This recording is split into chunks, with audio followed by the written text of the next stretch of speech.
ഏതാനും നിമിഷങ്ങൾക്കകം നമ്മളിലേക്ക് റമദാൻ വരികയാണ്. എന്നാൽ നമ്മൾ ചോദിക്കുന്ന ചോദ്യമുണ്ട്, ഈ റമദാൻ എന്നുള്ളത് ഈ പാവപ്പെട്ടവരെ മനസ്സിലാക്കാൻ വേണ്ടിയാണോ? പട്ടിണി പാവങ്ങൾ അവർ പട്ടിണി അനുഭവിക്കുന്നത് നമ്മൾ മനസ്സിലാക്കാനും പഠിക്കുവാൻ വേണ്ടിയാണോ ഈ റമദാൻ നമുക്ക് നൽകിയേക്കുന്നത്? എന്നാൽ അങ്ങനെയല്ല. ഖുർആനിൽ അള്ളാഹു പറഞ്ഞത് എന്താ? ലഅല്ലക്കും തത്തഖൂൻ, നമ്മൾ തഖ്വയുള്ളവരാകാൻ വേണ്ടി.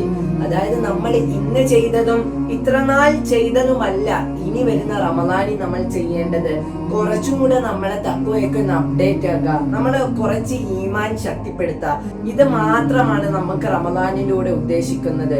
ഒന്ന് ചിന്തിച്ചു നോക്കിയ, കഴിഞ്ഞ റമദാനിൽ നമ്മളെയൊക്കെ സ്നേഹിച്ചവര്, നമുക്കൊക്കെ മുഖം നോക്കി ഒന്ന് പുഞ്ചിരിച്ച കുറച്ചുപേരുണ്ട്. അവരൊക്കെ ഈ റമദാനിൽ നമ്മളിൽ നിന്നും വിട പറഞ്ഞു. എന്നാൽ അടുത്ത റമദാനിൽ നമ്മളായിരിക്കാം. അതുകൊണ്ട് കുറച്ചൊക്കെ ഈമാൻ വർദ്ധിപ്പിക്കുക. കഴിഞ്ഞ റമദാനിൽ നിന്നവരൊന്നും ഓർത്തില്ല അടുത്ത റമദാനിൽ ഞാൻ മരിക്കുമെന്ന്. അതുപോലെ നമ്മളും ഓർക്കാതെ പോകരുത്. അടുത്ത റമദാനിൽ നമ്മൾ ഉണ്ടോ ഇല്ലയോ എന്നറിയില്ല. ഉള്ള സമയം നല്ല രീതിയിൽ ചെയ്യുവാൻ ശ്രമിക്കുക. അല്ലാഹു സുബ്ഹാനഹു വ തആല തഖ്വ ഉള്ളവരെ കൂട്ടത്തിൽ നമ്മളെ ഉൾപ്പെടുത്തി അനുഗ്രഹിക്കുമാറാകട്ടെ.